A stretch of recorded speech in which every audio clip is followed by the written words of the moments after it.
ದಾಸರು ಹೇಳಿದ್ರು, ಏನ ಬೇಡಲಿ ನಿನ್ನ ಬಳಿಗೆ ಬಂದು ನೀನಿತ್ತ ಸೌಭಾಗ್ಯ ನಿಬಿಡವಾಗಿದೆ ನನಗೆ. ಸ್ವಾಮಿ, ನಿನಗೇನು ಕೊಡಬೇಕು ಭಕ್ತನಿಗೆ ಅಂತ ನಿನಗೆ ಗೊತ್ತಿಲ್ವೇನು? ನಾನು ಬೇಡಿ ನಿನ್ನ ಹತ್ತಿರ ಬಂದು ಪಡಿಬೇಕೇನು? ಅದು ವ್ಯಾಪಾರ ಆಗಿಬಿಡುತ್ತೆ. ಆದ್ದರಿಂದ ಭಕ್ತಿ ಮಾಡೋದು ದೇವರಲ್ಲಿ ಏನೋ ಒಂದು ಬೇಡಿಕೊಂಡು ಬರೋದು, ಇದು ನಿಜವಾದ ಭಕ್ತಿ ಅಂತ ಅನ್ನಿಸಿಕೊಳ್ಳೋದಿಲ್ಲ. ನವೈ ಭಕ್ತ ಸವೈ ವಣಿಕ್ ಅಂತ ಪ್ರಹ್ಲಾದರಾಜರು ಹೇಳ್ತಾರೆ. ಒಬ್ಬ ವ್ಯಾಪಾರಿಯ ಹತ್ತಿರ ಹೋಗಿ ಹಣ ಕೊಟ್ಟು ವಸ್ತುವನ್ನು ತಂದ ಹಾಗೆ ದೇವರಲ್ಲಿ ಹೋಗಿ ಭಕ್ತಿ ಮಾಡಿ ಅವನಿಂದ ಏನೋ ವರ, ಲೌಕಿಕವಾದ ವರವನ್ನು ಬೇಡಿಕೊಂಡು ಬರೋದಿದೆಯಲ್ಲ, ಇದು ಸರಿಯಲ್ಲ, ಇದು ಭಕ್ತನ ಲಕ್ಷಣ ಅಲ್ಲ ಅಂತ ಸ್ಪಷ್ಟವಾಗಿ ಭಾಗವತ ನಮಗೆ ತಿಳಿಸಿಕೊಟ್ಟು, ಭಕ್ತನ ಲಕ್ಷಣ ಏನು ಅಂತಂದರೆ ದೇವರ ಹತ್ತಿರ ಪ್ರಾರ್ಥನೆ ಮಾಡಬೇಕಷ್ಟೆ. ನಿನ್ನ ಇಚ್ಛೆ ಹೇಗಿದೆ, ನಿನ್ನ ಸಂಕಲ್ಪ ಹೇಗಿದೆ ಹಾಗೆ ನೀನು ಮಾಡಿಸು ಅಂತ ದೇವರಲ್ಲಿ ಪ್ರಾರ್ಥನೆ ಮಾಡಬೇಕು. ಭಗವಂತ ಕೊಟ್ಟ ಈ ದೇಹ, ಇಂದ್ರಿಯ, ಸಂಪತ್ತನ್ನು ನಾವು ನೆನೆಸಬೇಕು. ಪರಮಾತ್ಮ ಮಾಡಿದ ಉಪಕಾರವನ್ನು ಸದಾ ನೆನೆಸ್ತಾ ಇರಬೇಕು. ಆಗ ಭಗವಂತ ಯಾವುದು ಹಿತವೋ, ನಮಗೆ ಯಾವುದನ್ನು ಕೊಟ್ಟರೆ ಹಿತವಾಗುತ್ತೋ ಅಂತಹದ್ದನ್ನು ಭಗವಂತ ನೀಡ್ತಾನೆ. ನಾವೇ ಬೇಡಿದರೆ ನಮಗೆ ಅಹಿತವಾದದ್ದನ್ನು ಕೆಲವೊಮ್ಮೆ ಬೇಡಬಿಡ್ತೀವಿ, ಬೇಡೋದು ನಮಗೆ ಗೊತ್ತಿಲ್ಲ. ಆದ್ದರಿಂದ ನಾವು ದೇವರ ಹತ್ತಿರ ಹೋಗಿ ಎಂದೂ ಬೇಡಬಾರದು. ಪರಮಾತ್ಮನಿಗೆ ಗೊತ್ತಿದೆ, ಅವನು ನಮಗೆ ಅನುಗ್ರಹ ಮಾಡಿ ಭಕ್ತ ಅಂತ ಆದರೆ ಎಲ್ಲವನ್ನೂ ಕೂಡ ಪರಮಾತ್ಮ ನೀಡ್ತಾನೆ, ಅನುಗ್ರಹಿಸ್ತಾನೆ. ಇದು ನಿಜವಾದ ಲಕ್ಷಣ, ಭಗವಂತ ಮಾಡತಕ್ಕಂತಹ ಅನುಗ್ರಹ ಅಂಥೇಳಿ. ಯದೃಚ್ಛಾಲಾಭ ಸಂತೃಪ್ತಂ ನಿಶ್ಚಾಂಚಲ್ಯಂ ಭವೇತ್ವಯಿ. ನಿನ್ನಲ್ಲಿ ನನ್ನ ಮನಸ್ಸು ಚಂಚಲವಾಗಿದೆ, ಆದರೆ ಮನಸ್ಸು ಯಾವಾಗಲೂ ನಿನ್ನ ಪಾದದಲ್ಲಿ ನೆಲೆ ನಿಲ್ಲಬೇಕು. ಹಾಗೆ ನೀನು ಅನುಗ್ರಹಿಸು. ಚಾಂಚಲ್ಯ ಅನ್ನುವ ದೋಷವನ್ನು ದೂರ ಮಾಡು. ನಿರಂತರ ನಿನ್ನ ಧ್ಯಾನ ನನ್ನ ಮನಸ್ಸಿನಲ್ಲಿ ಯಾವತ್ತೂ ಕೂಡ ನಡೀತಾ ಇರಲಿ. ಯದೃಚ್ಛಾಲಾಭ ಸಂತೃಪ್ತಂ. ಭಗವಂತ ನೀಡಿದ ಸಂಪತ್ತು ಅದು ಅಕ್ಷಯವಾದ ಸಂಪತ್ತು ಅಂತ ಅನುಸಂಧಾನ ಮಾಡ್ತಾ ಇರುವ ಹಾಗೆ ನೀನು ಅನುಗ್ರಹಿಸು, ತೃಪ್ತಿ ಕೊಡು ಜೀವನದಲ್ಲಿ. ಅದರಿಂದ ನನಗೆ ಅನುಗ್ರಹಿಸು ಅಂತ ವಾದಿರಾಜರು ಪ್ರಾರ್ಥನೆ ಮಾಡ್ತಾರೆ. ಇದಕ್ಕೆ ದೃಷ್ಟಾಂತ ಭಾಗವತದಲ್ಲಿ ತುಂಬ ನೋಡ್ತೇವೆ. ಅದಕ್ಕೆ ಪ್ರಹ್ಲಾದರಾಜರ ಕಥೆಯೇ ಒಳ್ಳೆಯ ದೃಷ್ಟಾಂತವಾಗಿದೆ. ಹಾಗಾಗಿ ಪರಮಾತ್ಮ ಕೊಟ್ಟ ಸಂಪತ್ತನ್ನು ಯಾವತ್ತೂ ನೆನೆಸಬೇಕು. ನಾವು ಯಾವುದಿದೆಯೋ ಅದನ್ನು ನೋಡಿ ತೃಪ್ತಿ ಪಡಬೇಕು, ಹೊರತು ಇಲ್ಲದೇ ಇದ್ದದ್ದನ್ನು ನೋಡಿ ದುಃಖ ಪಡಬಾರದು ಅನ್ನುವುದನ್ನು ಎಚ್ಚರಿಕೆಯನ್ನು ಕೊಡ್ತಾ ಇದ್ದಾರೆ ಪ್ರಹ್ಲಾದರಾಜರೇ.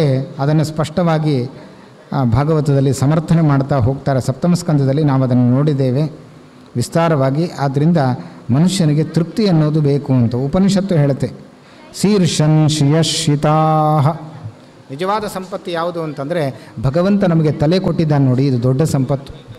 ಒಬ್ಬನಿಗೆ ಬೇಕಾದಷ್ಟು ಐಶ್ವರ್ಯ ಇದೆ, ಹೆಂಡತಿ ಇದ್ದಾಳೆ, ಮಕ್ಕಳಿದ್ದಾರೆ, ಮನೆ ಇದೆ, ಸಂಪತ್ತಿದೆ, ಎಲ್ಲವೂ ಇದೆ.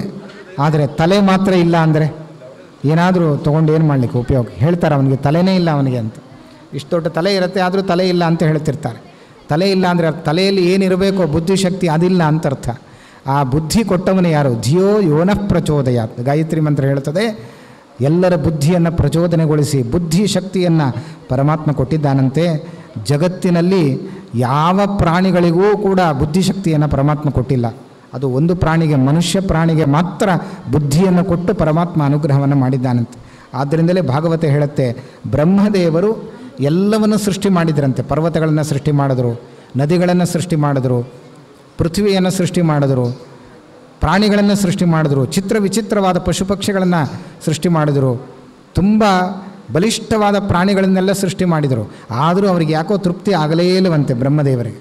ಯಾವಾಗ ತೃಪ್ತಿ ಆಯಿತು ಬ್ರಹ್ಮದೇವರಿಗೆ ಅಂದರೆ ಬ್ರಹ್ಮಾವಬೋಧ ದಿಷಣಂ ಮುದಮಾಪದೇವ. ಆ ಚತುರ್ಮುಖ ಬ್ರಹ್ಮದೇವರಿಗೆ ಯಾವಾಗ ಸಂತೋಷ ಆಯಿತು ಅಂತಂದರೆ, ತೃಪ್ತಿ ಸಿಕ್ಕಿತು ಅಂತಂದರೆ, ದೇವರನ್ನು ತಿಳಿದುಕೊಳ್ಳುವ ಬುದ್ಧಿಶಕ್ತಿ ಉಳ್ಳಂತಹ ಒಬ್ಬ ಮಾನವನನ್ನು ಸೃಷ್ಟಿ ಮಾಡಿದ ಮೇಲೆ ಬ್ರಹ್ಮದೇವರಿಗೆ ತೃಪ್ತಿ ಆಯಿತಂತೆ. ಅಷ್ಟು ಖುಷಿ ಆಯಿತಂತೆ. ಯಾಕೆಂದರೆ ದೇವರನ್ನು ತಿಳಿಯುವ ಬುದ್ಧಿಶಕ್ತಿ ಉಳ್ಳವನಲ್ಲ. ಆದ್ದರಿಂದ ಇದು ಮಾನವ ಜನ್ಮ ಅತ್ಯಂತ ಉತ್ತಮವಾದದ್ದು. ಆದ್ದರಿಂದಲೇ ದಾಸರು ಹೇಳಿದರು, ಮಾನವ ಜನ್ಮ ದೊಡ್ಡದು, ಇದು ಹಾನಿ ಮಾಡಲಬೇಡಿ, ಹುಚ್ಚಪ್ಪಗಳಿರ ಅಂತ ಬೈತಾರೆ. ಬರೀ ಹುಚ್ಚರ ಅಂತ ಬೈಬೋದಿತ್ತು, ಹುಚ್ಚಪ್ಪಗಳಿರ ಅಂತ ಬೈದಿದ್ದಾರೆ. ಅಪ್ಪ ಅನ್ನುವ ಶಬ್ದವನ್ನು ಸೇರಿಸ್ತಾರೆ. ಇವನೇ ಹುಚ್ಚ ಆದರೆ ಪರವಾಗಿಲ್ಲ, ಇವನು ಹುಚ್ಚನ ಅಪ್ಪ ಆಗಿಬಿಟ್ರೆ ಅನೇಕ ಹುಚ್ಚರು ಸಮಾಜಕ್ಕೆ ಬಂದುಬಿಡ್ತಾರೆ ಆಮೇಲೆ. ಆದ್ದರಿಂದ ಹುಚ್ಚಪ್ಪಗಳಿರ ಅಂತ ಬೈಬೇಕಾದರೆ ಎಚ್ಚರಿಕೆ ಕೊಡ್ತಾರೆ. ನೀನು ಹುಚ್ಚ ಆದರೂ ಪರವಾಗಿಲ್ಲ, ನಿನ್ನ ತಲೆಗೆ ಮುಗಿದು ಹೋಗುತ್ತೆ, ನೀನು ಹುಚ್ಚನ ಅಪ್ಪ ಆಗಬೇಡ, ಸಮಾಜಕ್ಕೆ ಅಂತಹ ವ್ಯಕ್ತಿಗಳನ್ನು ಕೊಡಬೇಡ ಅಂತ ಬೈತಾರೆ ದಾಸರು. ಯಾಕೆಂದರೆ ಮಾನವ ಜನ್ಮ ದೊಡ್ಡದು, ಇದು ಹಾನಿ ಮಾಡಲು ಬೇಡಿ, ಹುಚ್ಚಪ್ಪಗಳಿರ ಅಂತ. ಎಷ್ಟು ದೊಡ್ಡದು ಮಾನವ ಜನ್ಮ ಅಂತಂದರೆ ನೋಡಿ, ಕಣ್ಣು, ಕಿವಿ, ಮೂಗು, ತಲೆ, ಕೈ, ಕಾಲು ಎಲ್ಲದೇ ದೇವರು ಕೊಟ್ಟಿದ್ದಾನೆ. ಇದಕ್ಕೆ ಬೆಲೆ ಕಟ್ಟಲಿಕ್ಕೆ ಸಾಧ್ಯ ಇಲ್ಲ. ಉದಾಹರಣೆ ಕೊಡೋದಾದರೆ, ಒಂದು ಕಣ್ಣು ಹೋದರೆ ಮತ್ತೆ ನಾವು ಕಣ್ಣನ್ನು ಪಡೀಲಿಕ್ಕೆ ಸಾಧ್ಯವಾ? ಅಥವಾ ಹೊಸದಾಗಿ ಕಣ್ಣನ್ನು ಸೃಷ್ಟಿ ಮಾಡುವ ಒಂದು ಫ್ಯಾಕ್ಟ್ರಿ ಇದೆಯಾ ಪ್ರಪಂಚದಲ್ಲಿ? ಎಲ್ಲೂ ಇಲ್ಲ. ಇನ್ನೊಬ್ಬನ ಕಣ್ಣನ್ನೇ ಕಿತ್ತಿ ಇನ್ನೊಬ್ಬನಿಗೆ ತಂದು ಇಡಬೇಕಷ್ಟೇ ಹೊರತು ಹೊಸದಾಗಿ ಕಣ್ಣು ಸೃಷ್ಟಿ ಮಾಡುವ ಫ್ಯಾಕ್ಟ್ರಿ ಇಲ್ಲಿ ತನಕ ತಯಾರಾಗಿಲ್ಲ. ಹಾಗೆ ನಾವು ದೇಹದ ಪುಷ್ಟಿಗೋಸ್ಕರ ಕ್ಷೀರವನ್ನು ಕುಡಿತೀವಿ, ಹಾಲನ್ನು ತಯಾರು ಮಾಡುವ ಒಂದು ಫ್ಯಾಕ್ಟ್ರಿ ಜಗತ್ತಲ್ಲಿದೆಯಾ? ಎಲ್ಲೂ ಇಲ್ಲ. ಇದ್ದರೆ ಒಂದೇ ಒಂದು ಫ್ಯಾಕ್ಟ್ರಿ, ಅದು ಗೋವು. ಪರಮಾತ್ಮ ಉದ್ಗೀತ ನಾಮಕನಾದ ಭಗವಂತ ಗೋವಿನ ಒಳಗೆ ನಮಗೆ ಯಾರಿಗೂ ಬೇಡವಾದ ಕಸಕಡ್ಡಿಗಳನ್ನೇ ತಿಂದು, ಹುಲ್ಲು ಕಡ್ಡಿಗಳನ್ನು ತಿಂದು ರಸವನ್ನಾಗಿ ಮಾಡಿಕೊಡುವ ಗೋವುಗಳ ಒಳಗೆ ಪರಮಾತ್ಮ ಇದ್ದು ಹಾಲನ್ನು ಸೃಷ್ಟಿ ಮಾಡ್ತಾನಲ್ಲ. ಮನುಷ್ಯ ಹಾಲು ಸಂಗ್ರಹ ಮಾಡ್ಬೋದಷ್ಟೇ, ಬೇರೆ ಬೇರೆ ಬೇರೆ ಹಸುಗಳಿಂದ ಹಾಲನ್ನು ಸಂಗ್ರಹ ಮಾಡಿ ತಂದು ಮಾರಬಹುದಷ್ಟೇ ಹೊರತು ಹೊಸದಾಗಿ ಹಾಲನ್ನು ಸೃಷ್ಟಿಸುವ ಒಂದು ಯಂತ್ರ ಇದೆಯಾ ಪ್ರಪಂಚದಲ್ಲಿ? ಎಲ್ಲೂ ನಾವು ಕಂಡಿಲ್ಲ. ಹಾಗೆ ರಕ್ತವನ್ನು ಸೃಷ್ಟಿ ಮಾಡುವ ಒಂದು ಫ್ಯಾಕ್ಟ್ರಿ ಇದೆಯಾ? ಖಂಡಿತ ಅಲ್ಲ. ಇದ್ದರೆ ಅದು ಮಾನವನ ದೇಹ. ಭಗವಂತ ಆ ಎಲ್ಲ ತಿಂದ ಆಹಾರವನ್ನು ಪಚನ ಮಾಡಿಸಿ ರಕ್ತವನ್ನಾಗಿ ಮಾಡ್ತಾನೆ ಭಗವಂತ. ಇದು ಅದ್ಭುತವಾದ ಭಗವಂತನ ಶಕ್ತಿ. ಅದನ್ನೇ ಭಗವದ್ಗೀತೆಯಲ್ಲಿ ಸ್ಪಷ್ಟವಾಗಿ ಕೃಷ್ಣ ಹೇಳ್ತಾನೆ, ಅಹಂ ವೈಶ್ವಾನರೋ ಭೂತ್ವ ಪ್ರಾಣಿನಾಂ ದೇಹಮಾಶ್ರಿತಃ ಪ್ರಾಣಾಪಾನ ಸಮಾಯುಕ್ತ ಪಚಾಮ್ಯನ್ನಂ ಚತುರ್ವಿಧಂ.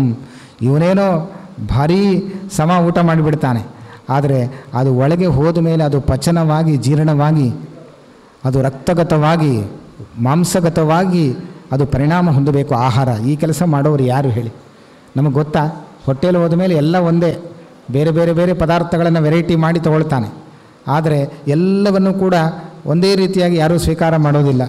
ಆದರೆ ಹೊಟ್ಟೆಯಲ್ಲಿ ಹೋದ ಮೇಲೆ ಎಲ್ಲ ಒಂದೇ ಅಲ್ವಾ? ಹಾಗಂತ ಹೇಳಿ ಎಲೆಯಲ್ಲೇ ಎಲ್ಲ ಹಾಕ್ಕೊಂಡು ಒಂದೇ ಬಾರಿ ಯಾರೂ ಕೂಡ ಉಣ್ಣೋದಿಲ್ಲ, ಬೇರೆ ಬೇರೆ ಪದಾರ್ಥಗಳನ್ನೇ ಹಾಕ್ಕೊಂಡು ಊಟ ಮಾಡ್ತಾರೆ. ಯಾಕೆ ಅಂತಂದರೆ ಇದು ಭಗವಂತನ ಅದ್ಭುತವಾದ ವ್ಯಾಪಾರ. ನೋಡ್ರಿ, ಒಳಗೆ ಪರಮಾತ್ಮ ಕುಳಿತು ಎಲ್ಲರ ದೇಹದ ಒಳಗೆ ತಿಂದ ಆಹಾರವನ್ನು ಪಚನಗೊಳಿಸಿ ಆ ಆಹಾರದ ಸೂಕ್ಷ್ಮ ಭಾಗವನ್ನು ಮನಸ್ಸಿಗೆ ಹೋಗುವಾಗ ಮಾಡ್ತಾನೆ, ಒಂದು ಭಾಗವನ್ನು ರಕ್ತವನ್ನಾಗಿ ಪರಿಣಾಮ ಮಾಡ್ತಾನೆ, ಇನ್ನೊಂದು ಭಾಗ ಅದು ಮಾಂಸಗತವಾಗಿ ಪರಿಣಾಮವಾಗುವಂತೆ ಪರಮಾತ್ಮ ಮಾಡಿ ದೇಹವನ್ನು ಬೆಳೆಸುವ ಕೆಲಸ ಅದು ಪರಮಾತ್ಮ ಮಾಡ್ತಾನೆ. ಊಟ ಮಾತ್ರ ಮಾಡಿಬಿಡ್ತಾನೆ ಅಷ್ಟೇ ಹೊರತು ಅದರ ಹಿನ್ನೆಲೆಯಲ್ಲಿ ಭಗವಂತನ ಕಾರ್ಯ ಏನು ಅಂತ ನಾವು ಚಿಂತನೆ ಮಾಡೋದಿಲ್ಲ. ಅದಕ್ಕೆ ಹಿರಿಯರು ಹೇಳಿದರು, ನೀನು ಭೋಜನ ಮಾಡಲಿಕ್ಕೆ ಮುಂಚೆ ದೇವರನ್ನು ಧ್ಯಾನ ಮಾಡಿ, ದೇವರನ್ನು ನೆನೆಸಿ, ದೇವರ ನಾಮಸ್ಮರಣೆ ಮಾಡಿ, ಇದು ಭಗವಂತನ ಯಜ್ಞ ಅಂತ, ವೈಶ್ವಾನರ ಯಜ್ಞ ಅಂತ ಅನುಸಂಧಾನ ಮಾಡಿ ಭೋಜನವನ್ನು ಮಾಡು, ಆಗ ಮಹಾಪುಣ್ಯ ಬರುತ್ತದೆ ಅಂತ ಶಾಸ್ತ್ರಗಳು ತಿಳಿಸಿಕೊಟ್ಟಿವೆ. ಹಾಗಾಗಿ ಜಗನ್ನಾಥದಾಸರು ಕೂಡ ಹರಿಕಥಾಮೃತ ಸಾರದಲ್ಲಿ ಒಂದು ಸಂಧಿಯನ್ನೇ ಮಾಡಿಬಿಟ್ಟಿದ್ದಾರೆ, ಭೋಜನ ಪ್ರಕರಣ ಸಂಧಿ ಅಂತ.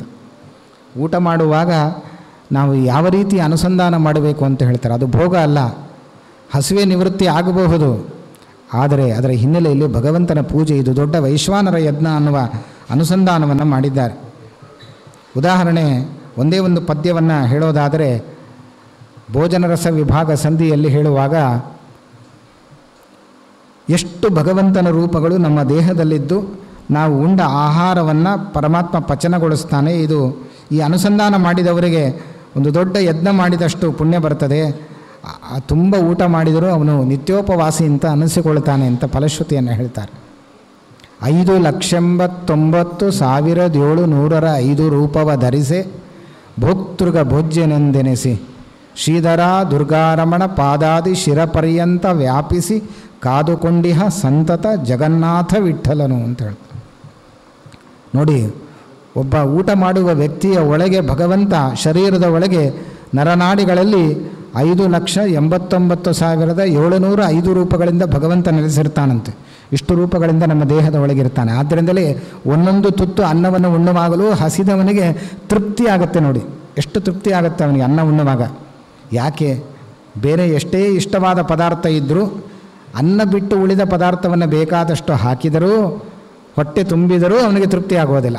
ಅನ್ನದಿಂದ ಅವನಿಗೆ ತೃಪ್ತಿ ಆಗುತ್ತೆ. ಯಾಕೆ? ಅನ್ನದಿಂದಲೇ ಯಾಕೆ ಅಷ್ಟು ತೃಪ್ತಿ ಅಂದರೆ, ಅನ್ನದಲ್ಲಿರೋಷ್ಟು ಭಗವಂತನ ರೂಪ ಇನ್ನುಳಿದ ಯಾವ ಪದಾರ್ಥಗಳಲ್ಲೂ ಇಲ್ಲ ಅಂತ ಜಗನ್ನಾಥದಾಸರು ಉಲ್ಲೇಖ ಮಾಡ್ತಾರೆ.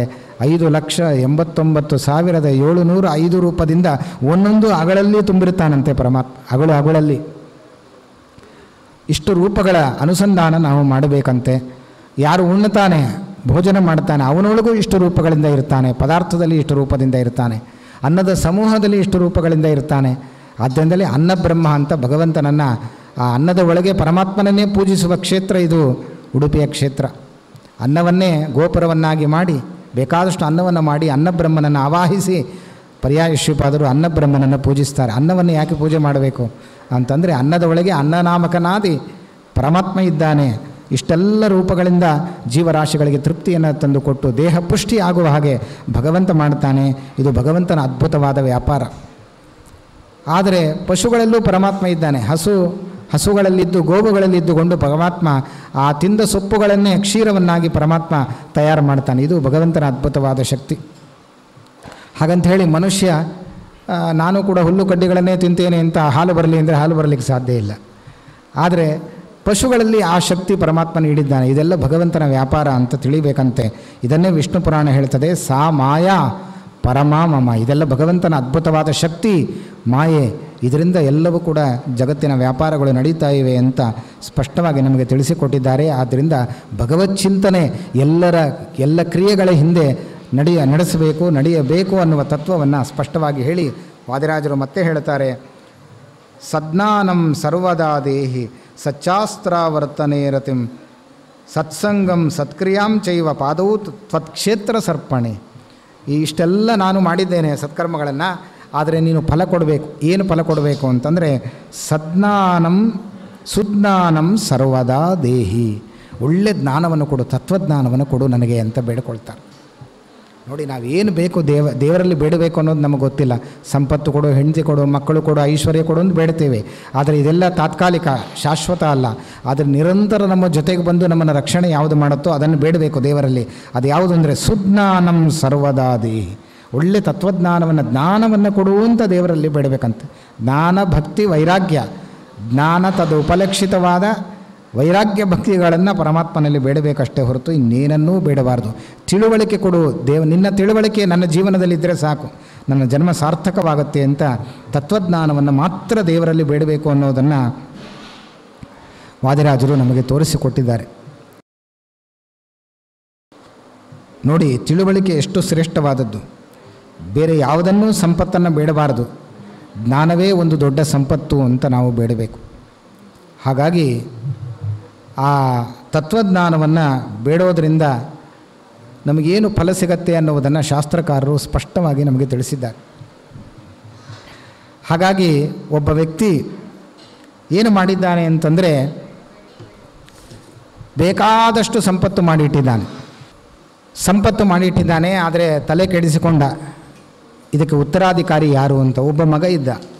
ಆ ಎಲ್ಲ ಸಂಪತ್ತನ್ನು ತಾನು ಮಲಗುವ ಕೋಣೆಯಲ್ಲಿ ತೆಗೆದುಕೊಂಡು ಹೋಗಿ ಅಡಗಿಸಿಟ್ಟು, ನನಗೆ ಅಂತ್ಯಕಾಲ ಬಂದಾಗ ಈ ಸಂಪತ್ತೆಲ್ಲ ಉತ್ತರಾಧಿಕಾರಿಯಾದ ಮಗನಿಗೆ ಕೊಡೋಣ, ಈಗ ಬೇಡ, ಅವನು ದುಡಿಯಲ್ಲಿ ಕಷ್ಟಪಡಲಿ ಅಂತ, ಶ್ರಮ ಪಡಲಿ ಅಂತ ಹೇಳಿ ಆ ತಂದೆಯ ಒಳ್ಳೆಯ ವಿಚಾರವನ್ನು ಮಾಡಿ ಎಲ್ಲ ಸಂಪತ್ತನ್ನು ಅಡಗಿಸಿಟ್ಟು ಇನ್ನೇನು ಆ ಕೋಣೆಯಿಂದ ಹೊರಗೆ ಬರ್ತಾ ಇದ್ದಾನೆ. ಮೃತ್ಯುದೇವಿ ಕೋಣೆಯ ಒಳಗೆ ಬರ್ತಾ ಇದ್ದಾಳಂತೆ. ಅವನು ಗೊತ್ತಿಲ್ಲ ಪಾಪ, ಪಾಶ ಹಿಡದೇ ಬಂದಿದ್ದಾಳಂತೆ. ಆ ಮೃತ್ಯು ಪಾಶ ಹಿಡಿದು ಇವನನ್ನು ಕರೆದುಕೊಂಡು ಹೋಗಬೇಕು ಅಂತ ಮೃತ್ಯುದೇವಿ ಒಳಗೆ ಬರ್ತಾಳೆ. ಸಂಪತ್ತನ್ನು ಅಡಗಿಸಿಟ್ಟ ವ್ಯಕ್ತಿ ಹೊರಗೆ ಬರ್ತಾ ಇದ್ದಾನೆ. ಕೊನೆಗೆ ಮೃತ್ಯು ಪಾಶ ಹಾಕಿದ್ದಾಳಂತೆ, ಇನ್ನೇನು ಪ್ರಾಣ ಬಿಡಬೇಕು. ಆಗ ಅಯ್ಯೋ ಈ ಸಂಪತ್ತೆಲ್ಲ ವ್ಯರ್ಥವಾಗತ್ತೆ ಅಂತ ಮಗನನ್ನು ಕರೆದು ಬೇಕಾದಷ್ಟು ಸಂಪತ್ತನ್ನು ಅವನಿಗೆ ಇಲ್ಲಿದೆ ಅಂತ ಹೇಳಿಬಿಟ್ರೆ ಮುಂದೆ ಅವನು ಉಪಯೋಗಿಸಿಕೊಳ್ತಾನೆ ಅಂತ ತಿಳ್ಕೊಂಡು ಖುಷಿಪಟ್ಟು ಮಗನನ್ನು ಕರೀತಾನೆ. ಇನ್ನೇನು ಅಂತ್ಯಕಾಲ, ಸಾವಿನ ಕಾಲ, ಮಗ ಅಂತ ಕರೀತಾನೆ ಅಷ್ಟೇ. ಆದರೆ ಅವನಿಗೆ ಇಲ್ಲಿ ಸಂಪತ್ತಿದೆ ಅಂತ ತೋರಿಸಿ ಹೇಳಬೇಕಲ್ಲ, ಅಡಗಿಸಿಟ್ಟಿದ್ದನ್ನು ಹೇಳೋಷ್ಟರಲ್ಲಿ ಪ್ರಾಣವೇ ಹೊರಟೋಗುತ್ತೆ. ಆಗ ಮಗ ದುಃಖ ಪಡ್ತಾನೆ. ಸಂಪತ್ತಿಲ್ಲ ಅಂದರೆ ಸಂಪತ್ತಿದೆ, ಆ ಅಪ್ಪ ಮಲಗುವ ಕೋಣೆಯಲ್ಲೇ ಸಂಪತ್ತು ತುಂಬಿದೆ. ಆದರೆ ಆ ಸಂಪತ್ತನ್ನು ಅನುಭವಿಸುವ ಯೋಗ್ಯತೆ ಅವನಿಗೆ ತಿಳಿಯದಂತೆ ಆಯಿತು. ಆದ್ದರಿಂದ ತಿಳುವಳಿಕೆ ಮುಖ್ಯ. ಸಂಪತ್ತಿದ್ದರೆ ಉಪಯೋಗ ಇಲ್ಲ, ಸಂಪತ್ತಿನ ಅರಿವು ಬೇಕು, ತಿಳುವಳಿಕೆ ಬೇಕು. ಆದ್ದರಿಂದ ಆ ತಿಳುವಳಿಕೆಯಿಂದ ಮನುಷ್ಯ ಅವನು ಸುಖ ಪಡ್ತಾನೆ ಅಂತ ವಾದಿರಾಜ ಗುರು ಸಾರ್ವಭೌಮರು ಸುಜ್ಞಾನಂ ಸರ್ವದಾ ದೇಹಿ ಸಚ್ಚಾಸ್ತ್ರಾವರ್ತನೆ ರತಿಂ. ಆದ್ದರಿಂದ ಒಳ್ಳೆ ತತ್ವಜ್ಞಾನವನ್ನು ನೀಡು, ನನಗೆ ಜ್ಞಾನ ಸಂಪತ್ತನ್ನು ಕೊಡು. ಆ ಮೂಲಕ, ಜ್ಞಾನದ ಮೂಲಕ, ನಿನ್ನ ತಿಳುವಳಿಕೆಯ ಮೂಲಕ ನಿನ್ನನ್ನು ನಾನು ಆರಾಧಿಸಲಿಕ್ಕೆ ಬರ್ತದೆ ಎನ್ನುವ ವಿಶಿಷ್ಟವಾದ ಫಲವನ್ನು ವಾದಿರಾಜ ಗುರು ಸಾರ್ವಭೌಮರು ಬೇಡಿದ್ದಾರೆ. ಇದೆಲ್ಲ ಭಾಗವತದ ಸಾರ. ಆದ್ದರಿಂದಲೇ ಪ್ರಹ್ಲಾದರಾಜರು ನರಸಿಂಹರೂಪಿಯಾದ ಭಗವಂತನನ್ನು ಬೇಡ್ತಾ, ನನಗೆ ಏನನ್ನೂ ಕೊಡಬೇಡ, ನೀನು ಕೊಡುವುದಿದ್ದರೆ ನಿನ್ನ ಅನುಗ್ರಹ ಕೊಡು ಅಂತ ಇಷ್ಟೇ ಪ್ರಹ್ಲಾದರಾಜರು ಬೇಡಿದ್ದಾರೆ. ಇದೆಲ್ಲದರ ಸಾರ, ಭಾಗವತದ ಸಾರ ವಾದಿರಾಜರು ನಮಗಿಲ್ಲಿ ಸಂಗ್ರಹ ಮಾಡಿಕೊಟ್ಟಿದ್ದಾರೆ. ಶ್ರೀಪಾದಂಗಳವರ ಅನುಗ್ರಹದಿಂದ 2 ಮಾತುಗಳನ್ನು, 2 ವಾಕ್ಕುಸುಮಗಳನ್ನು ಅವರ ಉಪಾಸ್ಯ ಮೂರ್ತಿಯಾದ ಮುಖ್ಯ ಪ್ರಾಣನ ಅಂತರ್ಗತ ಕೃಷ್ಣ ಪರಮಾತ್ಮನಿಗೆ ಅರ್ಪಣೆ ಮಾಡ್ತಾ ಇದ್ದೇನೆ. ಶ್ರೀಕೃಷ್ಣಾರ್ಪಣಮಸ್ತು. ಯಸ್ಸರ್ವಗುಣ ಸಂಪೂರ್ಣ ಸರ್ವದೋಷ ವಿವರ್ಜಿತ ಪ್ರಿಯತಾಂ ಪ್ರೀತಯೇವಾಲಂ ವಿಷ್ಣುರ್ಮೇ ಪರಮಸ್ಸುಹೃತು ಮಧ್ವೇಶಾರ್ಪಣಮಸ್ತು.